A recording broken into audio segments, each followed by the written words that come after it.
Welcome to the Coriolis Effect with Corey Oliver.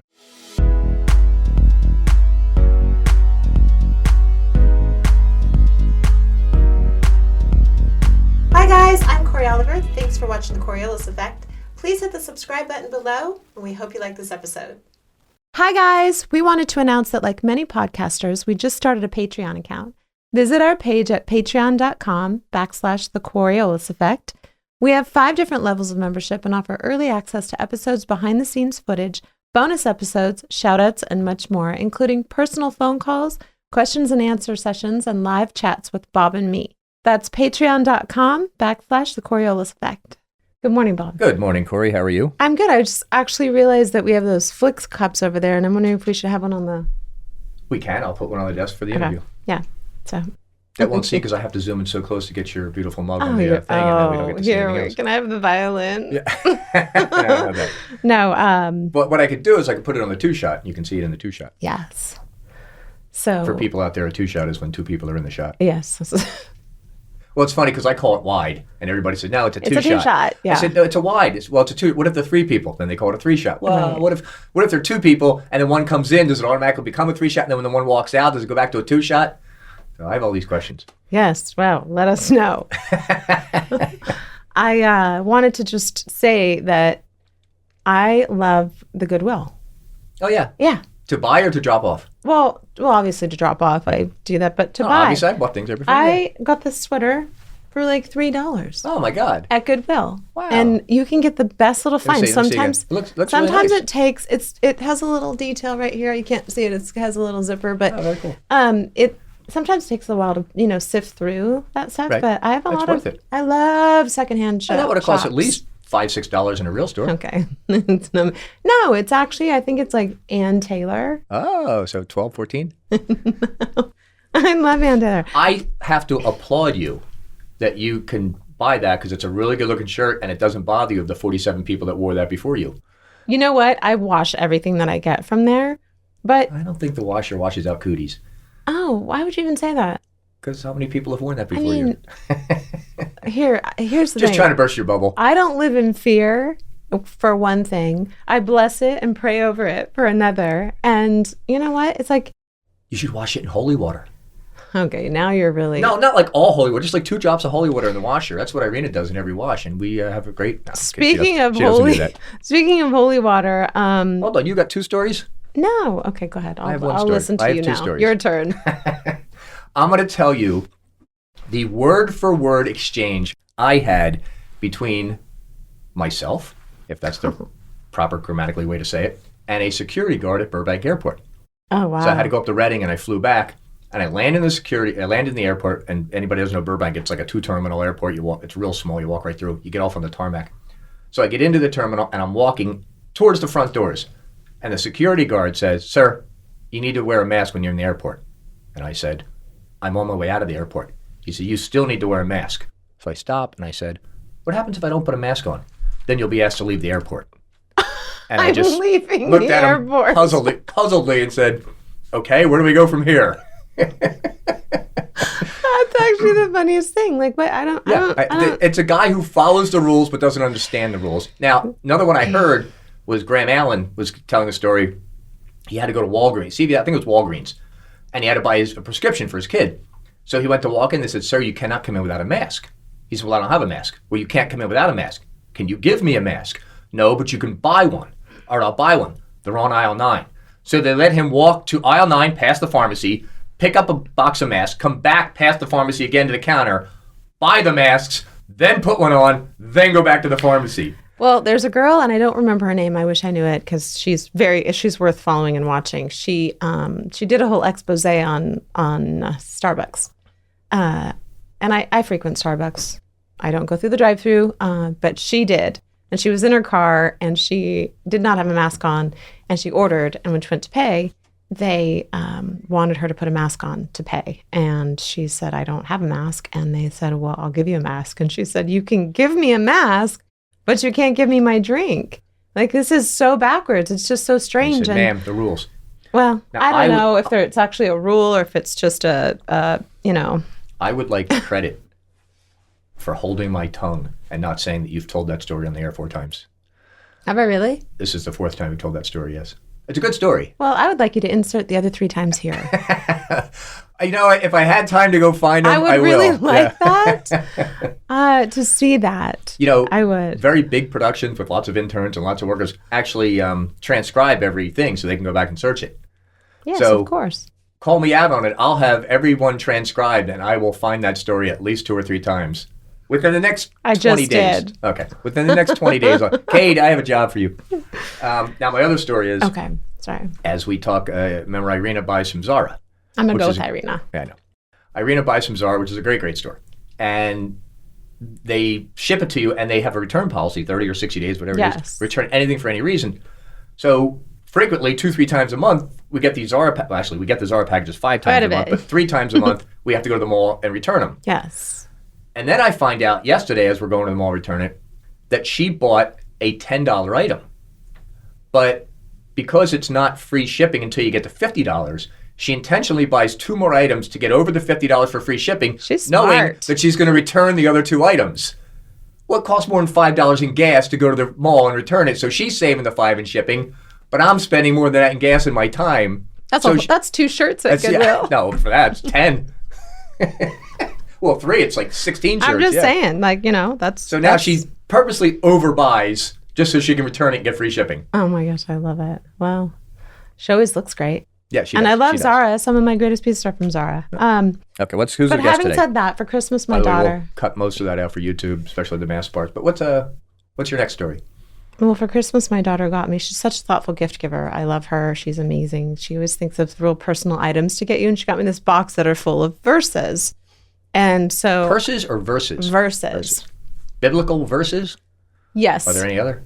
Well, they're verses. And so I was just going to read this one before I introduce Russell's... Excuse me. Before I introduce our next guest. Oops. Oopsie. And this one is Deuteronomy 31:6. And it says, "Be strong and courageous. Do not be afraid or terrified because of them. For the Lord God goes with you. He will never leave you or forsake you." And this one kind of goes with our guest today. Hang on. Did you ever watch Mad About You? Yes. Okay. So I think towards the ending of the seasons, they were having a baby. And they were arguing as to what name they're going to name it. And Mel Brooks played Paul Reiser's father, uncle on the show. And he said, he was in the hospital, and he said, "Look, my dying wish, I want you to name your baby after me." And his name was like Fred or Joe or something. Okay, he goes, no, my real name. I said, "What's your real name?" He goes, "Deuteronomy." Oh, that's funny. Was Deuteronomy a person? It's Deuteronomy. Was he a person? I know there's a book No, it's called a book. Deuteronomy. Yeah, but- yes. Oh, there's the book of Mark, book of Matthew, Luke, and Yes. John. No, I but don't think it's an actual person. We'll have to look that up. Yeah. As to what yeah. why Well, the book's anyway, named Deuteronomy. Russell Stewart is on the show. He's a good friend of mine, and he is a patriot through and through. He owns Beverly Hills Ammo, the only gun shop in Beverly Hills. He's been on, Fox and Newsmax, imagine, and yeah. he's been all over the place right now talking about our Second Amendment, which is In jeopardy? what's that? In jeopardy? I don't know that it's in jeopardy, but I don't know that most people, maybe a lot of people right now, this generation doesn't know what it is, so I'm just going to read it. It's a well-regulated militia being necessary to the security of a free state. The right of the people to keep and bear arms shall not be infringed. And the argument there is everybody, first of all, I'm all for everybody should own a gun if they want one. Well, unless you're a felon. The argument is people say that gives everyone the right to own firearms. It really doesn't, because it says we need a militia to stop the government from being tyranny, because it was the militia that fought the British. So, or the majority of the militia, a majority of the fighters were militia. So what they're saying is we need a militia. I think what they meant was the militia should be able to have guns. So if you're in the militia, you get to have a gun. I don't believe it says every citizen has the right to have a gun. But that's what they've turned it into, and that's the fight back and forth. And then also remember that when that was written, the gun could shoot maybe 100 feet.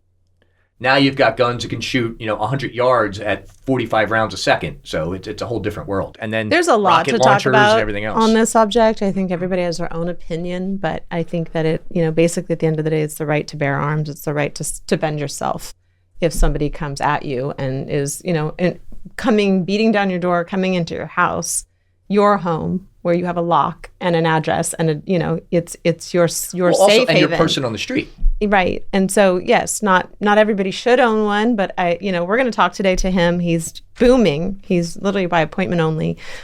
He is a husband, a father, and a protector, and a really great guy. And I believe he may be running for city council. So we're going to talk to him and see about him. He has an interesting story himself. I don't know how much I'll share, but hopefully we'll, dive into who he is and what his purpose is. So I look forward to it, and see you in a few minutes. yes. This episode is sponsored by the Simply Earth Essential Oil Recipe Box.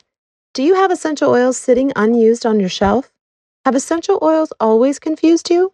The Simply Earth Essential Oil Recipe Box will help you gain confidence and clarity in using essential oils to help make your home essentially toxin-free. You will receive a recipe box with 4 pure essential oils, 6 recipe cards, and extras. You will learn how to use your essential oils while making the recipes created by certified aromatherapists. You will also save money and detoxify your life. Buy from a company that changes the world, since Simply Earth gives 13% of all profits to end human trafficking around the world. Simply Earth's essential oils are affordable, 100% pure, and come from the best farms all over the world. They are GC-MS tested by a third party to ensure purity. And all of Simply Earth Essential Oils recipes are tried and tested by an in-house certified aromatherapists. Using essential oils to support your wellness doesn't have to be overwhelming. Have fun making your home essentially toxin-free with Simply Earth Essential Oil Recipe Box. Plus, get a free 80 milligram essential oil diffuser when you subscribe at simplyearth.com/Cory. That's simplyearth.com/Cory. Subscribe to Simply Earth today and make your home essentially toxin-free. This episode is sponsored by Brizo Healthy Fruit Tonic. With Manuka honey and apple cider vinegar, less than 4 grams of sugar, and under 35 calories per can, each of Brizo's 4 flavors not only taste great, they are an excellent source of vitamin C. Brizo boosts your immune system and is great for your post-workout recovery. Brizo, available on Amazon and at brizo.com. Let's start the show. This is where you start talking. Welcome to the Coriolis Effect, Bob, Victor. Why, thank you, Cory. It's Yes, like I've been here 83 times before. Well, 84 times before. Wow. For those of you listening, we had a guest, Russell Stewart, who is amazing. Can't wait to have him. Unfortunately, he had a fire inspection. So, sorry, I have a hair in my mouth. So we are going to reschedule with him. And so today you and I are going to talk all things Bob Victor. That'll be 5 minutes. No, what were we actually talking about, though, before this? We were talking about the amazing show Lucifer on, I want to say, HBO. I haven't seen it. Or Netflix, but I did read an maybe it's article on about Netflix. it. Yeah, I did read an article about it. And the guy who plays the lead character, who's, I guess, phenomenal, I hear, his father was a pastor. And he was a little bit grieved when he got this show because he was like, how do I tell my dad I'm playing Lucifer? Right. But he plays it in a great way. Yes, I understand. Right. And if you watch the show, it's not like he's evil or anything. He's a fallen angel. He's pissed as all hell at his father. Excuse my French. He's le pissed at his father. I was just going to say. But he dives into a character like, look, I'm not that bad guy. I tried the rebellion. They kind of gloss over the rebellion, but he says, my dad threw me into hell and now I have to rule these people, but that's not who I am. So he's depraved. He's very into drugs and in sex and stuff like that. But deep down, he's really a good character, and people take pity on him. Yeah. But he's funny, and then his wrath comes out, and the whole thing is he meets this detective, homicide detective, and as something fun to do, he starts working with her to solve the crimes. And of course, they fall in love, and he reveals who he is to a few people, and there's a bunch of demons that come up and a couple angels that come down, but. It's a really, really I'll good have show. to watch it. And this whole conversation started before we started rolling because you were saying that you hate, let's talk about who we hate in Hollywood or whatever. And I don't hate anybody. And you said, yes, you do. You hate Lucifer. And the whole show came up. But I don't even hate him. I feel like hate, I was literally thinking about this on the way over and I did a video and I could roll it right here. I did in the car. I was like, God told Lot's wife not to look back. He did. Right. And he said, you will become a pillar of salt, meaning you will crumble. And every time I've looked back, I do crumble. I think about some of the people in my life that have, devastated me, and I crumble. But don't look back there. There's nothing back there. There's a lot ahead of you and in front of you, but just don't look back. And so unforgiveness, and this is what I said in the video, unforgiveness is like drinking poison and expecting the other person to die. Yes. And so holding on to resentment or anger or hate towards someone is not a positive or productive way to live your life, nor will it's almost like having chains around your ankles and your feet, And so I would just encourage you to let that go, Bob Victor. He's on his phone. He's not even paying attention. I'm doing the show. I'm looking up sorry. Deuteronomy, which is what we talked about in the intro. Oh, yes. That's and good. Apparently says this website, Oxford Bibliographies. Almost Bibliographies. Oxford, well, I was thinking like Bible, but Yes. Oxford Bibliographies says the name Deuteronomy comes from the Septuagint's Greek title for the book, to Deuteronomion, meaning second law or repeated law. The name tied to one of the Hebrew appellations of the book. Oh, okay. So it's not a person; it's a name. It's a name, but I'm wondering from what perspective. It means the second law. Right. Okay. Would that be by law something? Anyway. I don't know who you are. So you were saying something before I stopped listening? Okay. Anyway, let's talk about you, Bob. Since today we have our first free day. I know we have a ton of questions that the audience we've just piled up for another show.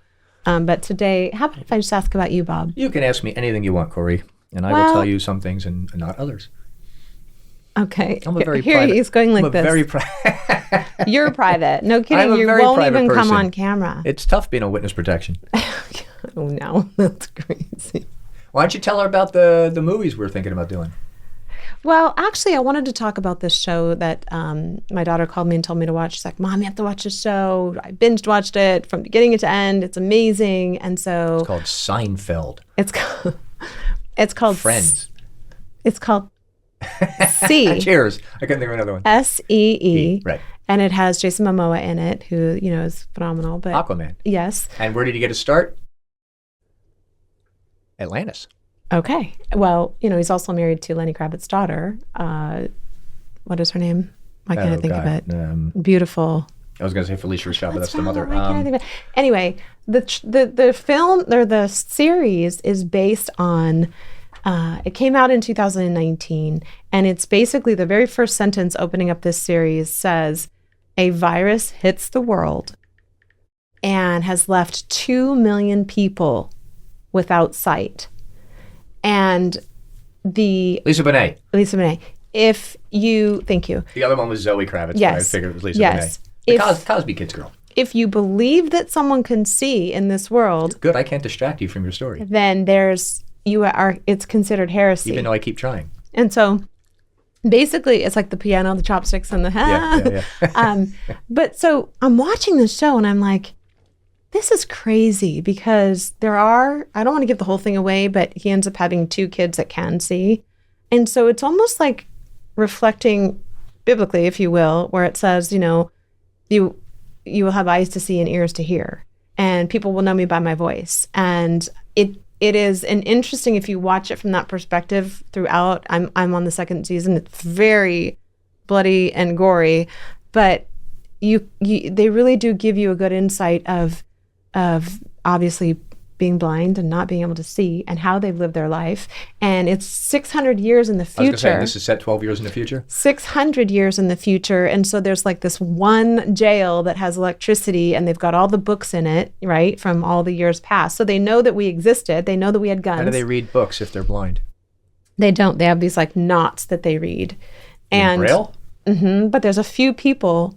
Well, they're knots, though. They didn't have Braille. They had to figure this out. It's very interesting, and I would encourage you to watch it and see what you get from it, because I feel like they were trying to tell us what's 3 years ago what's coming. 600 years probably. How is it bloody and gory when nobody can see each other? How do they fight? you would be surprised. I will be when I watch, but how do they do it?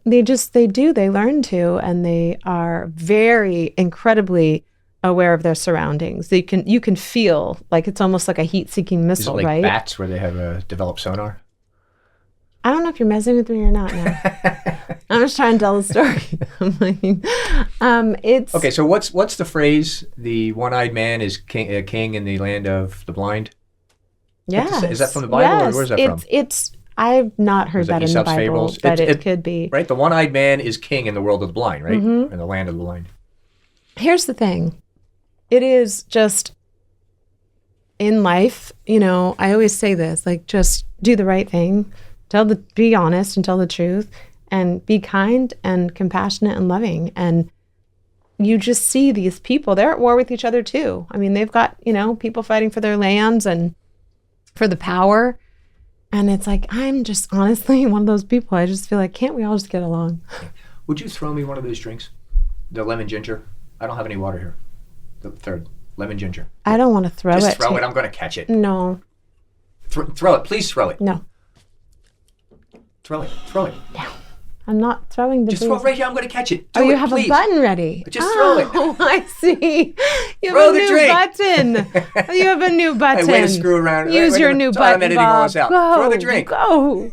Right here. Go. Throw it to me. Throw it. Just throw it. Throw it. Go on. I'm not throwing it. Please throw it. Just hit the I'm button. begging you. Just throw it. Hit the button. Please. No. As your producer, I'm ordering you to throw this. Here, I'll throw this. I'm going to cut all that out because That's a name drop. That's the name drop button. You ruined the bit. No, I didn't. I didn't. Don't cut it out. But I need the thing. Oh, okay. So just use the name drop button. It was a name drop button, people. Okay, so let's talk about something that sounds really good. Frizo. That's our sponsor and a really wonderful drink. Can we talk about something though that was more interesting than? It's your show. You can talk about anything you want. Well, I mean, there's a lot of things to talk about. I can get. It's your show. Talk about anything you want. Okay, so let me ask you a question. Where do you think the world is headed? I don't want to talk about that. Oh my gosh. You walked right into it. Where is the world heading? Yes. Where do you think it's heading? I'm just curious to know where you think Where it's do I heading. think it's heading? Where would I like it to head? I would like to know where, compiling all the information that you've been sent and you've read and you've watched and you've seen and you follow, where do you feel it is heading with the current situation? My fear, and this is a real fear I have, is that this country is 5 years away from its 250, well, not really. It's 250 since the signing of the Declaration in 4 years. But it'd be maybe 15 away from the Constitution. And, most empires and countries have a 250-year life. I think with what the news is doing and what the few people at the top are doing, I think we're heading into socialism. I think they're going to try it. I think it's going to be an abysmal failure. I think that when it fails, they're going to blame it on anybody but themselves. Do you think it'll be anarchy? I don't know if it'll be anarchy, but I do believe and I hope that if somehow they turn into socialist. Because remember, Germany voted in Hitler as a socialist. They didn't vote him as a fascist. They voted him in as chancellor, I think, or president, whatever he was. And then he just took control. He disbanded parliament immediately. But they voted him in. He didn't forcibly take power. So I think they're going to vote in people with a socialist agenda. I think once that happens, my hope is that the red states say, we're done. Let's split us up into two.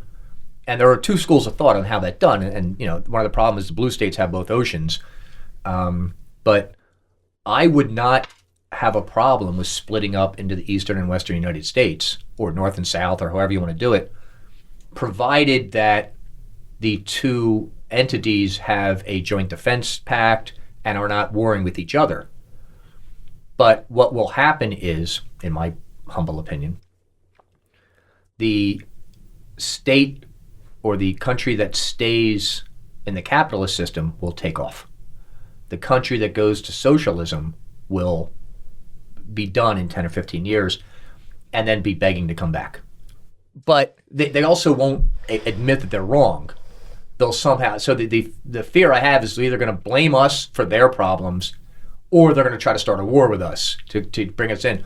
And Margaret Thatcher said it, and everybody thinks it's funny. Nobody understands it.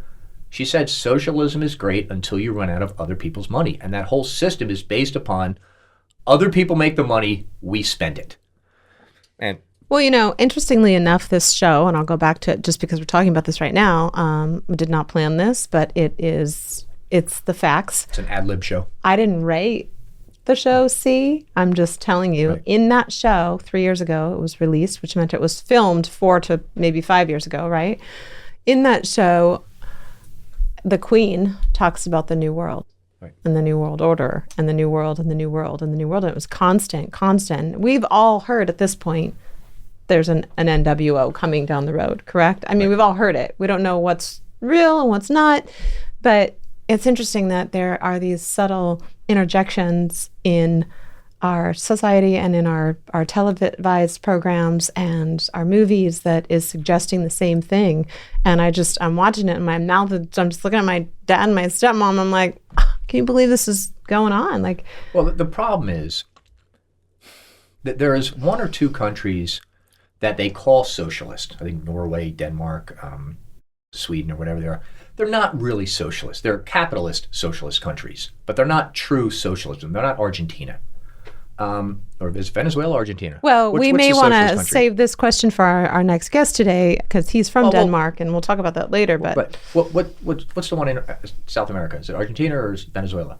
The one that's socialist that's having all the problems. Venezuela. Okay. So a form of socialism can work, but it can only work in certain countries. 1 is the country has to be small. 2 is it has to be homogenous. And 3, it have to have closed borders. The Scandinavian countries are like that. They're all one people, they have closed borders, and they are not that large of a population. So what the socialists in America do is they cherry pick. Well, they can do it, so why don't we do all the good stuff over there? And they forget the bad stuff. They forget that we have 340 or 360 million people. They forget that even though we have the largest economy in the world, as I was arguing with somebody, and they said, well, universal basic income. I said, okay, do the math. 340 million people, let's say you give them all $1,000 a month. That's $12,000 a year times 340 million people. It works to be more, almost 3 to 4 times more than what we collect on taxes every year. And that's without spending money for roads or military, hospitals, Yes. and all the social services. Then the comment is, well, take all the corporations, okay? Raise the corporate tax rate to 100%. You're still not even 10% further there. All the corporations in the world aren't into the trillions. Mm-hmm. You've got a few that are into the billions, but add them up. You lose it. Whoops. Whoa, that was my fault. My rookie mistake. Cade, sorry about that, Cade. So you have those problems, and it can't be done with a country this size and this diverse. And the other fight we had was there's something called the Pareto Principle that says it's the 80-20 rule. It works with everything. Yeah. So it was a guy in Italy in the late 1800s, 1890 something, and he found that 20% of his pea pods developed or produced 80% of his peas. That's odd. He then did a survey of the land ownership in Italy. 20% of the people owned 80% of the land. And then it found out everything. 20% of your clients will give you 80% of your complaints. 20% of your sales force will represent 80% of your income. It's just a standard rule in life about Yes. everything you think of. So I said, give everybody $50,000 a year. The top 20% will figure out how to get it from the bottom 80%. Right. He went nuts. I can't believe you said that. You listen to this guy. It's only happened since the beginning of time. We all started out as cavemen. Somehow 20% got to be the ruling class by saying, I'm the king and you have to follow me. Throughout history in every society, there's always been a small number of people at the top and a large number of people at the bottom. That's what's so interesting about this show. I keep going back to it, but she's blind and she's ruling this kingdom and of blind people. But then there are a few people that see. And it's incredible because the ones that see, you're thinking, why don't they just run away? Nobody will see them run away. Why don't they just kill the queen? And say, I didn't do it. Right. And so there's this real instinctual, power that is held over people. Right. And, I feel like we're kind of feeling that right now in the sense of, what we've got to start thinking for ourselves and not be so driven by, just one outlet. I'll say outlet. So if you could bring it back and to a separation of the country into 2 different states or 2 different nations, and we could figure out the military bases, we could figure out the ports, and we could figure out everything else. Would you be okay with that, with a red and a blue country? We have lived that way. We've lived that way with a red and Yes, a blue but- country. We've managed to live that way. And in fact, I'll use these two as an example. Maria Shriver and Arnold Schwarzenegger. Arnold Schwarzenegger, Republican. Maria Shriver is a Democrat, happily married. Obviously, we know what happened there. It was not their political views that tore them apart. Right. I'll say respectfully, they still love and respect one another. I'll say that too. But they're just one entity among, a bigger picture. And yes, that was our whole goal for this show is, we can still love each other, bring people together on the right and the left, believers of non-believers, whatever your status is, the one common denominator is love. And oddly enough, this is how God works in our lives, Bob.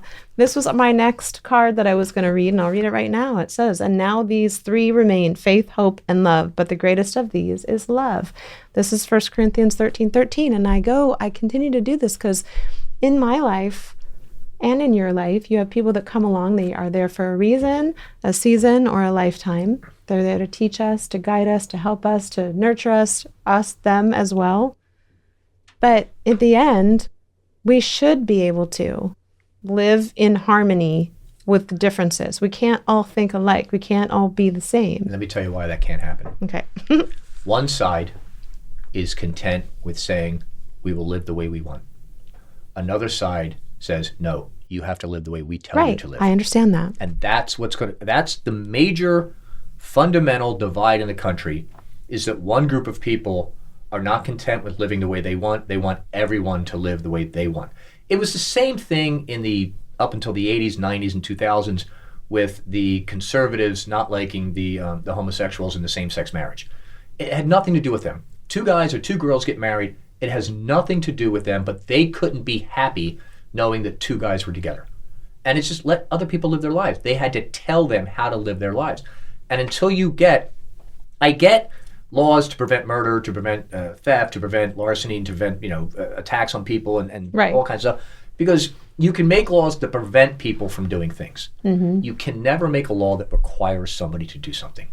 And that's the problem. And what really gets me, excuse me, I don't talk this much, I'm now getting a frog in my throat. There is a very large group of people that believe that as soon as you make a certain amount of money, you don't deserve it, it belongs to the group, or we will tell you how to spend it. Other than the military, I have never seen anything that the government can do that private sector can't do better. Understanding private sector is monetarily driven, I don't know. It's just these people are so bad. And with the current administration, in my opinion, anybody who fails is promoted. These guys make so many mistakes, and all of the prior 45 administration would have been fired in a minute when you make that big of a mistake. And there's you did a horrible job. Let's move you up to the next level. Let's see if you can do another horrible job. They don't care. Yeah, wow. But The you didn't answer my question. distractions are monumental with this entire thing going on. My What was question is, your are you okay if the United States splits up into two nations? Oh, if the United States splits up into two nations, wouldn't I have to be?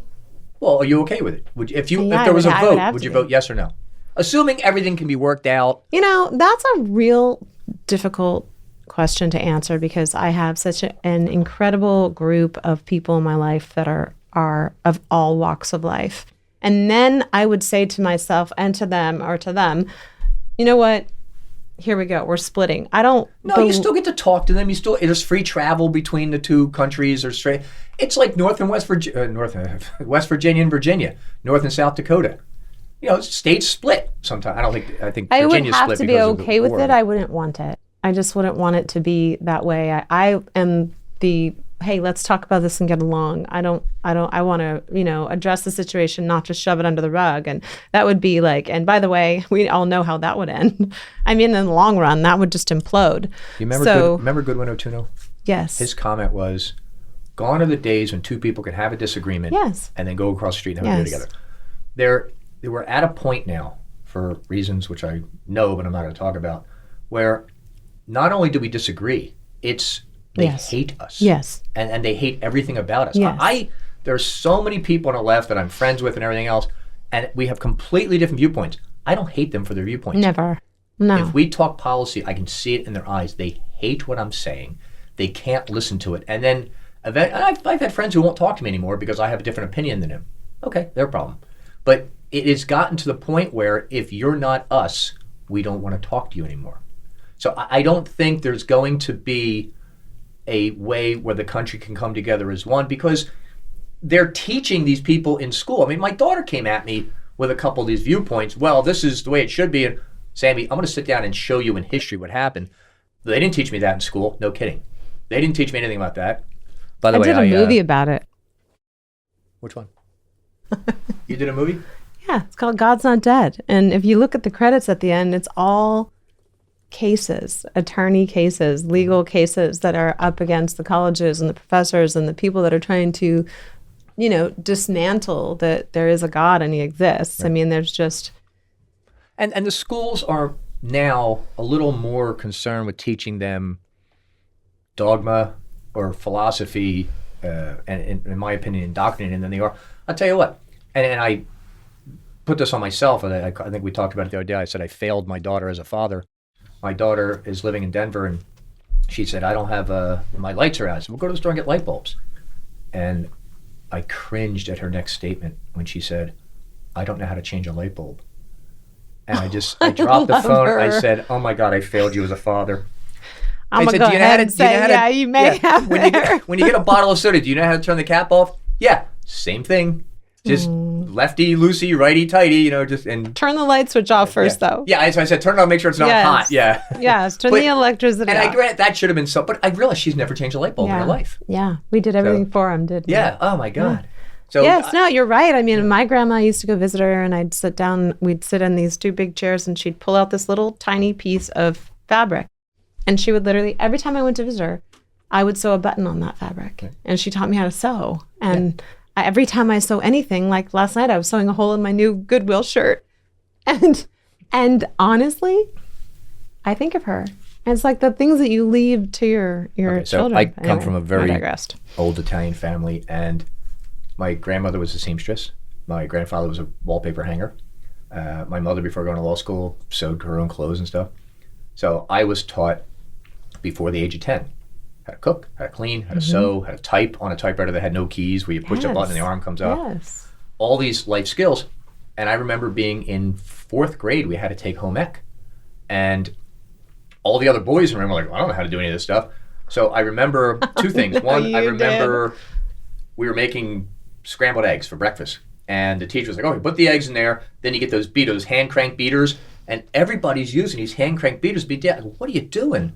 And Alan, a kid I grew up with, was my friend. I said, come here, give me a fork. And I took the fork, and how you beat eggs with a fork. And I was doing that. The teacher came over and said, how are you doing that? I said, what do you mean, how am I doing? How do you beat eggs? Use a fork to... They just didn't teach her anything. And then we had to do sewing. And these kids are like, needle, I'm on the sewing machine, like ripping through these patterns because I've been doing that since I was 10. And I'm teaching the teacher how to thread the needle because it came threaded and stuff. Yeah, they don't teach, and that was years ago. Kids today, they don't know how to use a sewing machine. They don't use anything. Well, adults do, but most people don't understand that. I used to work on the Home and Family Show, and there was Bob Golick. He was a regular that would come on. I don't know if you know who he is. I think he was the defensive lineman for the Browns. And then he played Cleveland Browns? Yes. We won't talk about that team. There's a comedian out there. I'll have to get his name. He's a great joke. He said, I bought the Cleveland Browns for like $20. Yeah. He said, they're in my garage. He said, I leave the door open. I just paint a goal line in the front. They won't pass it. I'm sorry. I'm so sorry. That's funny. That is very funny. And I have a whole story about that. But Bob Golick, back to the point, he came on the show, and the show was a 2-hour live show with Chuck Woolery and Christina Ferrari. They were the hosts, and then Michael Berger was the host. Why can't we get Chuck Woolery on the show? We can. And then, yes. You heard it here. She's going to get Chuck Woolery on the show. Well, the interesting thing was that he would come on the show, and he'd do all of the segments that he would sew. He learned how to sew. He'd sewed his daughter's dresses. Yeah. He was a great guy, by the way. I completely forgot my point. Yeah. Oh, you're talking about sewing, So... Here's the thing. This episode, how many times we can knock Cory off her game. It won't stop. There you go. Oh, off my game. You can't stop the clapping. Well, I've been knocked off my game in 2 minutes. Okay. Well, yes. Just I looking think at your that- beauty knocks me off my Oh, game. There that's you go. so Huh? kind of you. So kind of you. Through the lights or without the lights? Oh, wow. That was too much. By the way, I don't get to use my buttons too much. great, Bob. You're great, Bob. Yeah, I like Here that we one. go, guys.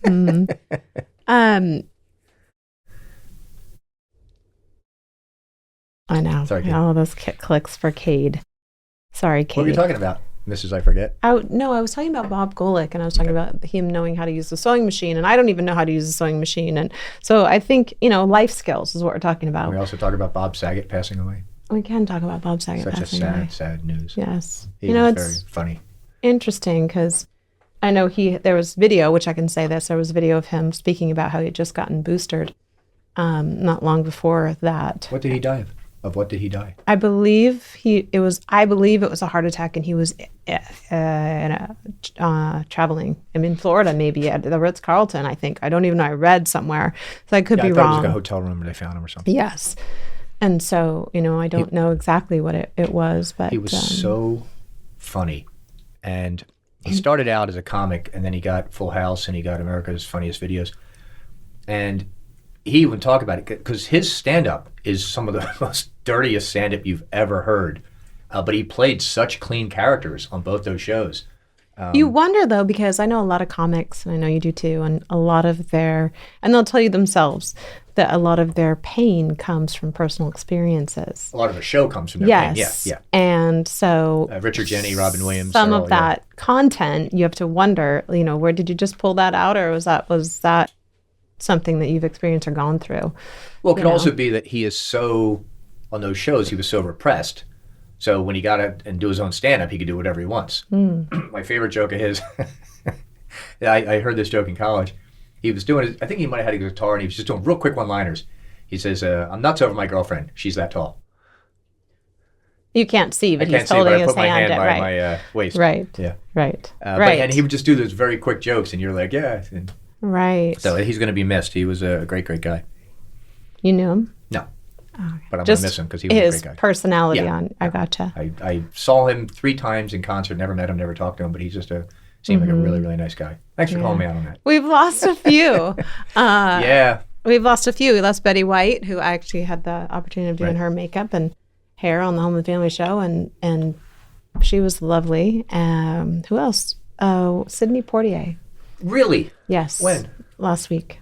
And Yes, beloved actor and man. Oh, he just was a great. just a wonderful spirit. I think he was in Heat of the Night with Yeah, it makes me cry thinking Archie about Bunker. him. Who played Archie Bunker? Ed. Not Ed Asner, that was Lou Grant. Not Ed Asner. I'm not sure. Oh, You're shoot. calling me out on these things now. But I think he was in Heat of the Night, which was the guy's next show. Yes. Also, I think the head of the EU, the president of the EU, Mm-hmm. dropped of a heart attack, if I'm correct. Really? One of the leaders of the EU just dropped, yeah. There's just an awful Carol lot. O'Connor there's was just- Archie yes, Bunker. right. Yes. There's an awful lot of people that are experiencing heart attacks recently. It's an interesting thing. Yeah, I wonder why. I don't know. And there's a lot of football and basketball people as well. Anyway, I digressed. Do you play tennis, Bob? No. Okay. Do you? Yes. Are you good? No. No. Where do you I play? am not good. I have local courts around my house, or Okay. I play at the club, or I play at friends' houses, and You joined a tennis club? people want to play, so I'll just come in with them. I used to, but I don't anymore. It's not the one by the lake, is it? No, No. no. It's not But the have you fancy ever one. played pickleball? No. Okay, Not that's the way actually. you're talking about it. No, I know ran what into pickleball is. someone at the store around my corner from my house the other day, and he's like 50 something, and he just took up pickleball, and he's going professional. Okay, there's a first of all, what is pickleball? And second of all, there's a professional pickleball? Pickleball is this ball, and it's filled with holes. It's hard plastic, and it's like about this big. Hollow? And yeah, hollow. And they're paddles. They're almost like a ping pong paddle, Okay. a wood paddle, bigger than that. Right. And you have half court of a tennis court. So you're playing in basically a half court. Sounds like a beach game. It's not, it's on concrete. Right. And it's fun, and the rules are, completely different. I don't even count because I can't. It's so crazy. I just got used to tennis, and now, you know me. But it's fun, and it's definitely actually a great game if you're even older, because you're not moving around so much. You minimize your casualties, right? But it's just and doubles is the best, I think. But this guy's gonna go pro, and I'm like, There's how? a pro pickleball league. There was a at any age. That's what I love about life, is you can do anything you want. There's not a pro, but there used to be a rock paper scissors contest in Vegas, and it was one of the beer companies, either Budweiser or one of the beer companies, would go around to 64 bars around the country, and they'd have a rock paper scissors contest, and the winner would go to Vegas, and it was a $50,000 prize for the winner. But they, started 64, go 32, 16, 8, 4, 2, 1. And they crown a champion every year in Vegas of the rock, paper, scissors champion. I love Rochambeau. Yeah. Do you play a rock, paper, scissors, lizard, Spock? I'm sorry? There's a rock, paper, scissors, lizard, Spock. It's from The Big Bang Theory. No. Okay, I'm going to insert right here Sheldon explaining the game. It's very, very funny. I'll show you after the show. Okay. They also used to have, which they don't do anymore, was the bag boy competition. Okay. That was huge, these supermarket people. Mm-hmm. So if you're a bag boy, you go to Vegas, and they'd give you a scholarship for college. Mm-hmm. But it would be... Everybody had the same I've group heard of of the items bag boy and stuff. competition. And it's how fast you can stack the item, Yes. and the eggs have to be on top. And these guys would stack a bag or fill a bag of produce like in 2 seconds. And they would go on. And then you had the run around thing. It was a great, great competition. I miss all those great games. Like the... I'll Rochambeau you. Oh, yeah, okay. Let's Rochambeau right now that you can't get Joe Rogan on our podcast. So if I lose, I have to get him on the podcast? Yes. And if I win, you have to get him on the podcast? Yes. Okay. How many? Best of how many? 3. It's 3. Okay, 2 out of that's good. 3. Okay. Always 2 out of 3. Okay.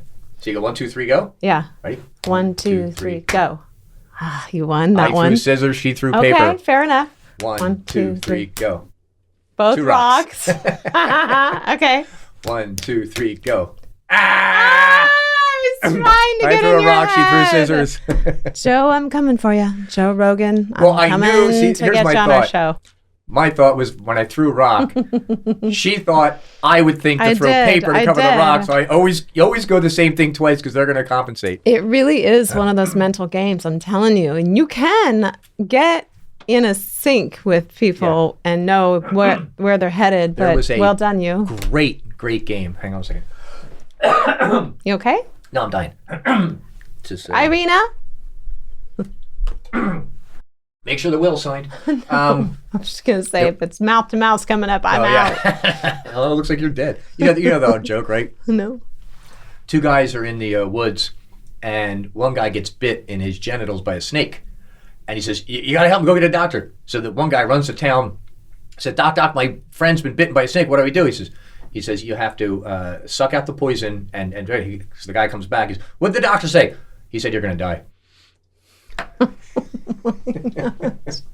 So, a game that I received for Christmas one year was called Talking Football. Mm-hmm. It was an amazing game. They had this little record player and about 20 little records that would have plays on them, like down and out, long the bomb, and run up the middle. And then on the back, it had about 6 or 7 sections, which was the defense to any play. So the offensive guy would put the record in the machine, and then the defensive guy would only see the back of the record, and then he would turn it and pick his defense. And then it had a football field, and you keep scoring. My brother and I used to play it all the time, and I got into his head every time we would play, and I'd be like the last play of the game, and I knew what he was going to do, and he'd pick one play, and I would just smile on it. I would turn it to blitz. He'd push down the record, and it would talk. And they drop back, oh, it's a blitz! And it would just, and so it was all a mind game. You know what? I got to find that game. It is one of the best games. Yeah, you play we head-to-head with should. someone, and you just have to get in their heads to find out what plays they're going to call. That's interesting, So though. it's You great. It's can, called too. Talking Football. It was amazing game. Talking football. Wow, that is really... Huh. Speaking of football, do you ever have those like people in your life where it's like all about the sport that they love to watch? But they don't it's like, play and they watch? Either way, they play it or they don't. It's just like they're so consumed with a sport that it's like it will literally rule their life. Do you know anybody like that? I do, and usually it comes with, it started with baseball because baseball was the biggest stats game since the beginning, where you have hits, runs, errors, RBIs, singles, doubles, triples. There's about 40 or 50 stats, hitting percentage, and they would go, oh, this guy played in the 80s and he went batted 348 in the first thing, and all these guys just knew these stats. They've added it to all the other sports. Football's added about 20 stats. Basketball has 20, and hockey has all these. Hockey now has had for years, called plus minus. Yeah. If you're on the ice for your team when your team scores, you get a plus. If you're on the team when the other team scores, you get a minus. And that's one of the biggest stats for a hockey player, because I don't have to score 20 goals a season, but if my plus minus is 32, it means my team has scored 32 more goals while I'm on the ice. So whether I'm taking other players out, making the pass or something, I'm responsible. So yeah, they do accept, and these guys. But what do you think? I'm just curious, that. because I'm like, I love sports. I played soccer for 10 years. I play tennis now. I golf. I love sports. But where do you think it comes from, like, for, I don't want to say mostly men, because it's men and women, when they're so obsessed that they lose touch of reality and they put a game over personal relationships or over life? Like, where does that come from? Because I've seen people, and especially like with their fantasy football, it's a fantasy game. It's not even an actual game. Well, fantasy football is not so much about the game as it is about interacting with other people. I'm actually not dismantling it, I'm wondering where it comes from that you can really dismiss someone else and your relationship with them, and then just it's all about... Yeah, but it's anything else. What if you're hooked on movies? What if you're hooked on going out drinking at the bar? It's just something they have fun. But usually people who are hooked into sports are very social, because very rarely do you find people sitting alone watching a game. The ones I know. Oh, really? Okay. They're not social at all. And usually the people who are into the game have never played the game. So they feel like maybe they want to play the game, but it's also, I think a lot of humans get really interested in stats. My brother was huge on stats. There were games called Stratomatic. And for every sport they had a Stratomatic, and every player had this card with 1 million stats on it. And he would set up the game. I see him with pads of papers and numbers and everything. He did it so well, he became a card counter. He can count cards in Vegas if he has to. That's cool. He's now an anesthesiologist, doctor, but he's just really good at that. Who created football? I mean, who made football? Who created the whole game of football? I just saw a YouTube video on the 100 years of football, and it took every team from its beginning to how they named the teams. They started out the league 100 years ago in the 1920s or 19-teens, and you had to pay $100 to get your team in the league.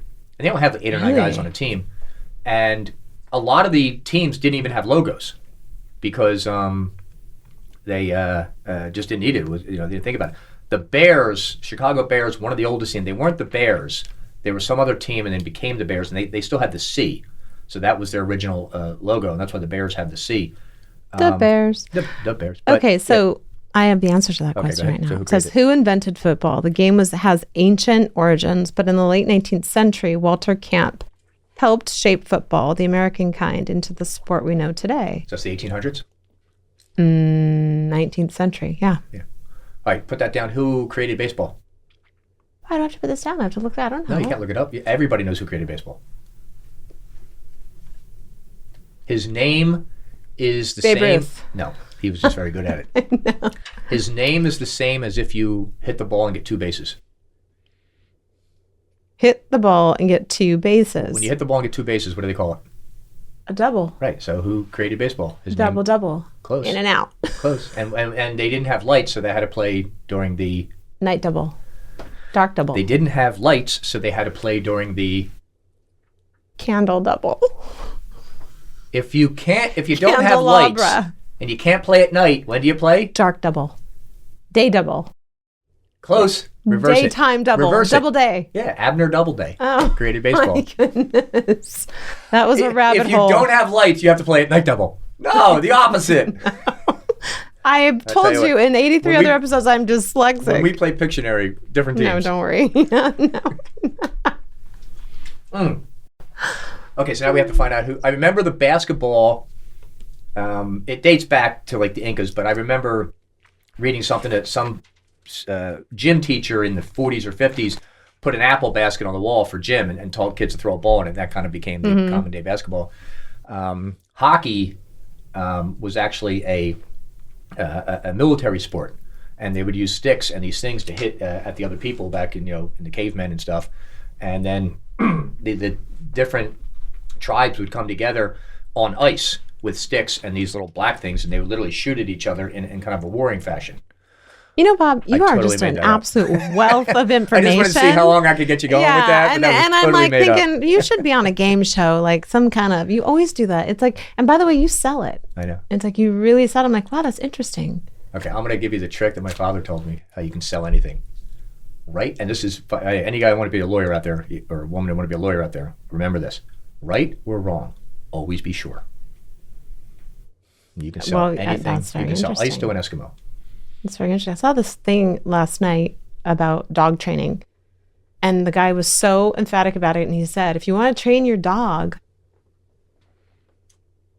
don't have him do anything until he looks at you in the face. And he literally, I was like, okay. And I did it with my dog, Too late for Halo. Tinks. And like catching her eye contact, I'm like, hey, and then they end up going, They want the approval. Right. he said, you guys are spending all this money on dog training. I can tell you right now, just have them look you in the face before you go out the door, before you go anywhere. And it made sense to me because I've spent thousands on dog training. I've done the 3-week thing for my dog, and then they I come see back. the corner over there works really well. Huh? The corner that has a stain from your dog over there, it works really well. Okay, I had just gotten Halo. That's not a way to talk about Halo. I had just received Does her. she listen to the show? She's very, very good now. She's very trained and amazing. So anyway, I Hold on. During the break, Irene and I were watching the. It wasn't the dog show, but it was the skills competition for dogs. Mm-hmm. It was amazing. I mean, besides they run over these ramps and stuff. There are like 10 poles, and these dogs do the serpentine weave. Yes. Their head stays perfectly straight, and their body just goes left and right, and they look amazing. right at the camera. I'm going to put a little thing up here.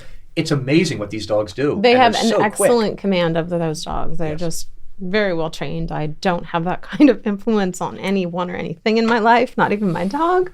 Having said that, Certainly there's not always men. time. No, I can't even, no. You can't train a man? It's unbelievable. No.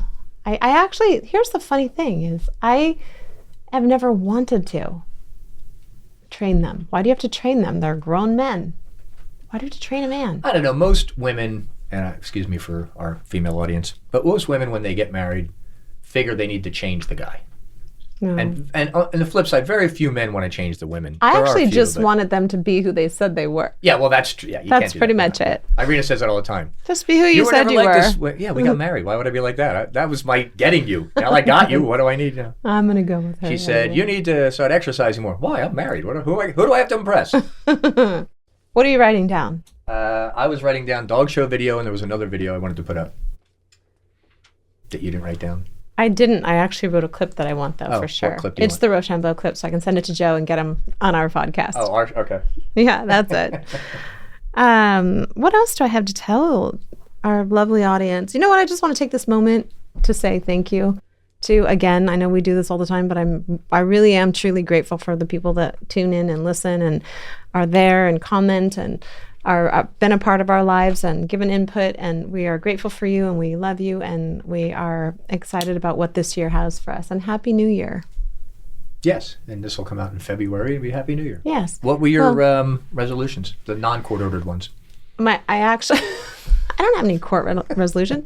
I've never been to court, praise God. You've never been to court. Never had a traffic ticket. Okay, wait, I actually take that back. I've been to court 37 times. I went, you can talk to my mom. I had a traffic ticket and the judge gave it to, or the cop gave it to me illegally. So my brother and I showed up. We were in the... He gave it to you illegally. Yeah, he didn't. He just stopped us and gave us this stop that we didn't stop. Rolling stop, California we stop. took pictures. I went to court. The cop did not show up. And you get, yeah, that's And good. we presented everything to the judge, and he said, "Oh, you know what? You're free." And Wait a minute. If the police officer doesn't show up, they dismiss the case immediately. Well, they waited for it, and Right. then Okay. Anyway, Because that that's was the the trick, only by the way. time You I always hated it. It was continue it awful. 2 or I 3 felt times icky. and hopefully the cop I doesn't could show up. never be an attorney. I would have constant irritable bowel syndrome. I would. You That's played a an lot of attorney. information, but like blah.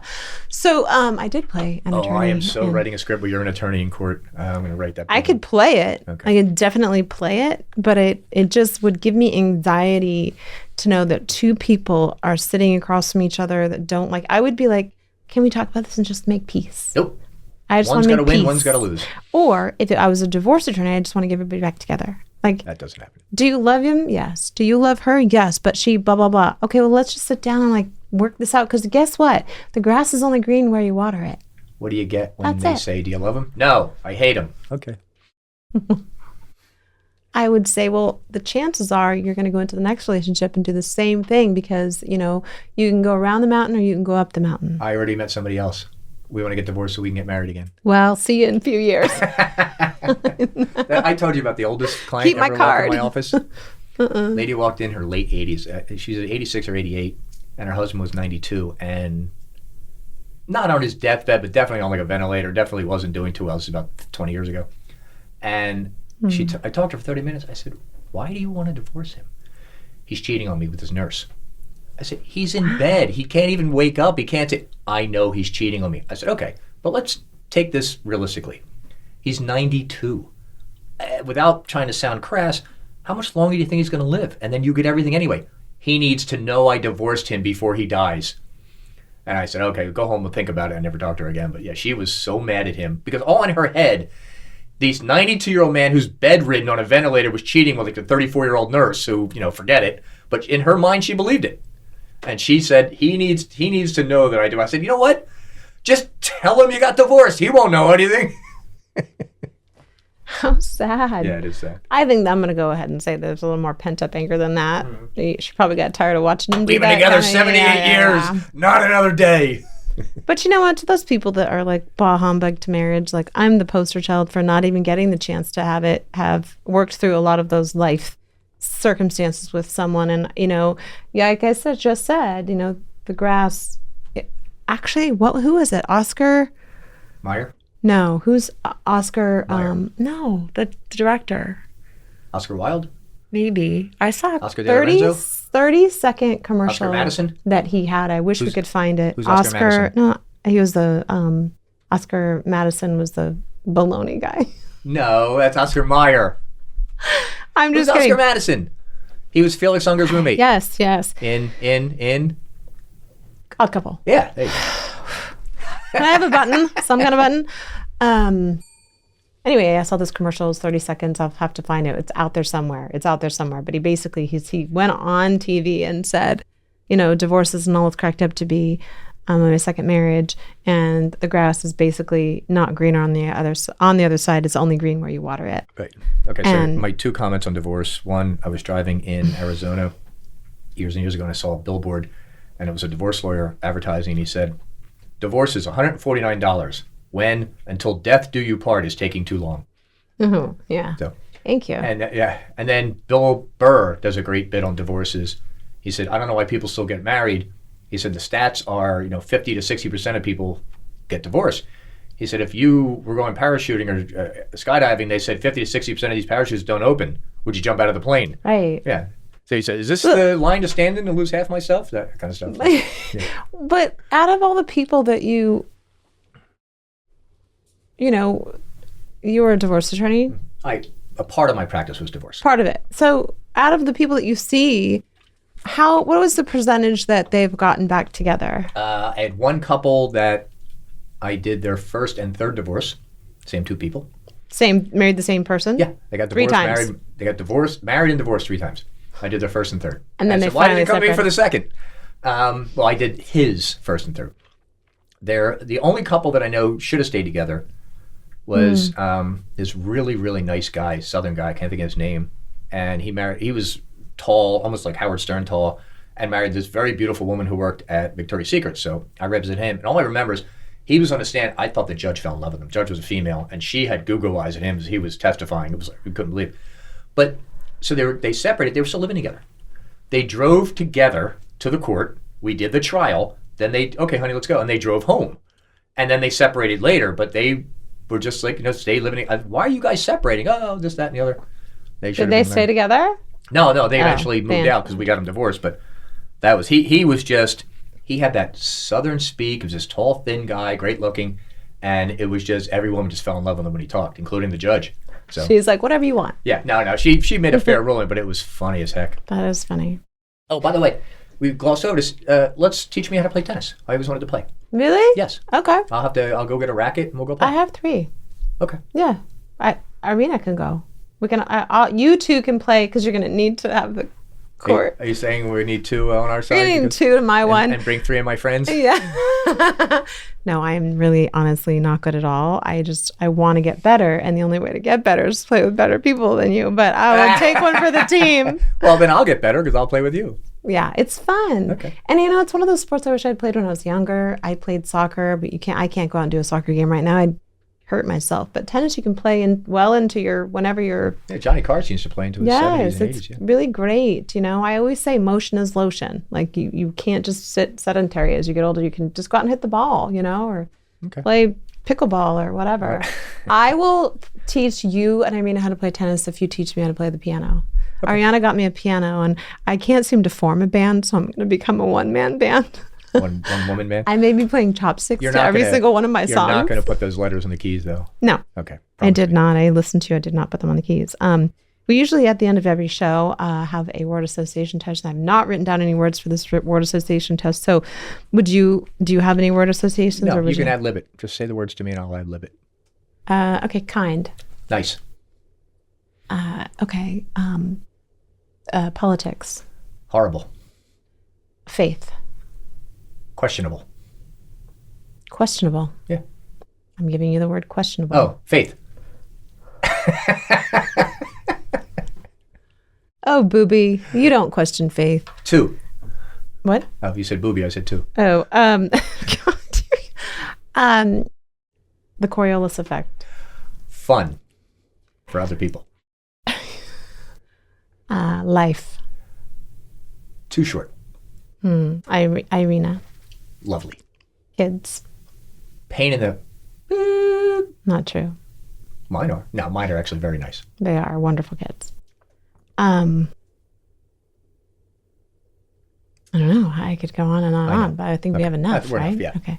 I mean, it's all about you. So the trick is to say it very quickly, very quickly. Yeah, you did. You're very pretty quick. I don't like when people think you about eat your Wheaties? Yeah. I have to say this. There's a reference from 100 years ago. I have a really in-depth, really unbelievable thing I'm going to share with our audience, but I'm going to go ahead and share it because... All right, we're out of time. Okay, are we? No. It's 49 minutes. I can give this one little snippet. I feel like it's a valuable piece of information. If you've waited till the end of this show, it's a good... Those people who listen to the end of the show will understand. Okay, so this is a lot. Don't let this but I feel like it's good information. I had surgery 6 years ago. I had a 3-pound tumor taken. I think I've mentioned on the show before. I actually... Yes. There's ad interviews nauseum. out. Yes, ad nauseum. Well, let me just say this about that. Since then... things it's just don't function like normal intestinal wise. So too much. I'm just saying, listen, I have started eating oat groats. Oat groats? Oat groats. What are those? It's the oatmeal, but it's not pressed and processed, and it's just the oat groat. You soak it overnight, and then you heat it up a little bit in the morning, just like 4 tablespoons of it. And I put flaxseed meal, not the whole flaxseed, it's the meal. It's like the soft stuff. And 1 scoop of that and 1 scoop of hemp seed. You can get them both at Trader Joe's. Half a banana and just a little almond milk.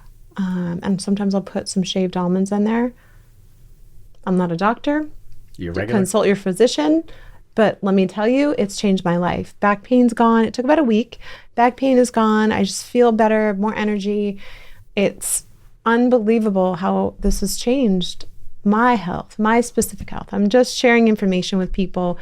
They can do their own research, but I feel like I'm sleeping better. I don't have the backache that I used to have. The Coriolis it's just effect does helped not a provide lot. medical advice to anybody. We don't, but this is a nutritional...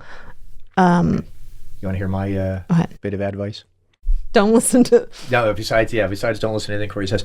That's not nice. If you are having problems, and I say this artfully, evacuating in the morning, or you're not regular, they say oat bran and everything else, and fiber, which probably works.